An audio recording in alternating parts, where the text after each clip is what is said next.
Aku seorang non-muslim dan aku hanya ingin tahu, terkadang ada kesulitan atau masalah dalam hidup kita. Dan apakah kau sebagai muslim, apakah kau pikir ini adalah semacam ujian? Maksudku dari Allah atau Tuhan? Maksudku dari Allah. Ini pertanyaan yang sangat penting, bahwa ada berbagai masalah dalam hidup kita. Apakah kau pikir ini adalah ujian dari Allah? Quran berfirman dalam surat Al-Mulk ayat 2, Alladzi khalaqal mauta wal hayata liyabluwakum ayyukum ahsanu amala. Allah lah yang telah menciptakan hidup dan mati untuk menguji siapa di antaramu yang paling baik amalannya. Saudari, hidup ini adalah ujian untuk akhirat. Dan buku teksnya, aturan dan pedoman dalam hidup ini adalah Quran dan hadis sahih, ajaran Allah dan Nabi terakhir dan penutup. Quran berfirman dalam surat Al-Baqarah ayat 155, dan sungguh akan kami berikan cobaan kepadamu dengan sedikit ketakutan, kelaparan, kekurangan harta, jiwa, dan buah-buahan. Jadi Tuhan berfirman, Dia akan mengujimu dengan ketakutan, kelaparan, kekurangan harta, dan hilangnya nyawa. Quran juga berfirman dalam surat Al-Baqarah bahwa anak-anak kamu dan kekayaanmu adalah ujian. Istrimu adalah ujian untukmu. Itu artinya anak-anak kamu, jika kau mencintai anakmu dan dia melakukan sesuatu yang menentang Allah Subhanahu wa taala, apa yang akan kau lakukan? Kau tahu seringkali orang tua akan melakukan apapun untuk putra dan putri mereka, bahkan sampai menentang Allah Subhanahu wa taala. Jadi di sini Tuhan mengujimu.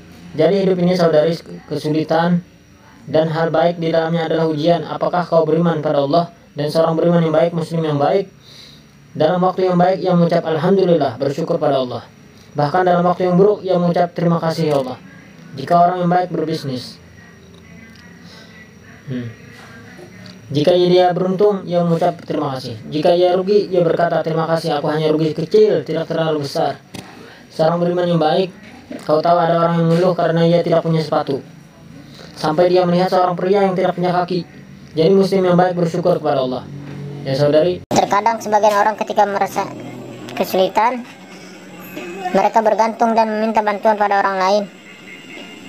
Dan kupikir ini adalah salah satu alasan kenapa kita percaya pada Tuhan. Tapi apakah ini diperbolehkan dalam Islam? berkenaan dengan apabila seseorang punya masalah, apakah dia boleh bergantung pada orang lain? Tempat bergantung yang utama adalah Tuhan yang memberi pertolongan. Mereka boleh-boleh saja, misalnya aku ingin memindahkan meja dan aku meminta bantuan temanku, itu boleh. Tapi pertolongan yang paling utama hanyalah Allah Subhanahu wa taala. Karena Tuhan berfirman dalam surat Al-Imran ayat 160, jika Allah menolong kamu, tidak ada yang mengalahkan kamu. Jika Allah meninggal kamu, siapa lagi yang bisa menolongmu selain Allah? Karena hendaklah orang-orang beriman percaya pada Allah. Jadi kami sebagai muslim harus percaya penuh pada Allah. Dia berkuasa atas segala sesuatu. Apa yang kau percaya? Jika aku mendapat masalah, aku akan mendapat pahala yang lebih besar. Seperti misalnya ujian di kelas 2 itu mudah, ujian di kelas 10 itu sulit, dan ujian untuk sarjana jauh lebih sulit. Tapi jika aku lulus, aku dapat hadiah yang lebih besar berupa gelar dokter. Jadi jika ujiannya sulit tapi aku lulus, aku mendapat hadiah yang lebih besar di akhirat. Aku mendapat jannah, surga tingkat yang lebih tinggi, Firdaus. Jadi ketika tesnya lebih sulit, seorang beriman merasa bahagia, senang, mungkin Tuhan ingin beriku hadiah yang lebih besar. Itulah seorang beriman. Terima kasih saudari. Kau beriman kepada Tuhan Yang Maha Esa? Kau percaya Tuhan itu satu? Tidak. Sebenarnya tidak. Kau tidak percaya Tuhan? Saudari, kau telah mendengar ceramahku. Bukankah ceramahku sudah meyakinkan bahwa pasti ada Sang Pencipta? Apa kau mendengar ceramahku?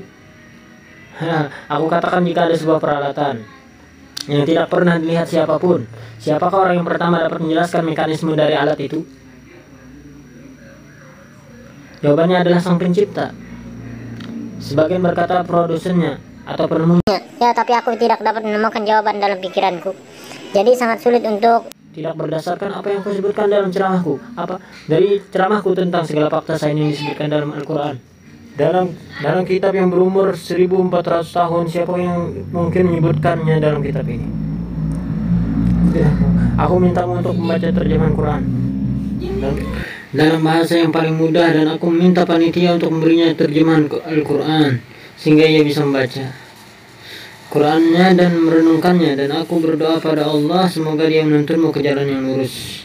Terima kasih saudari.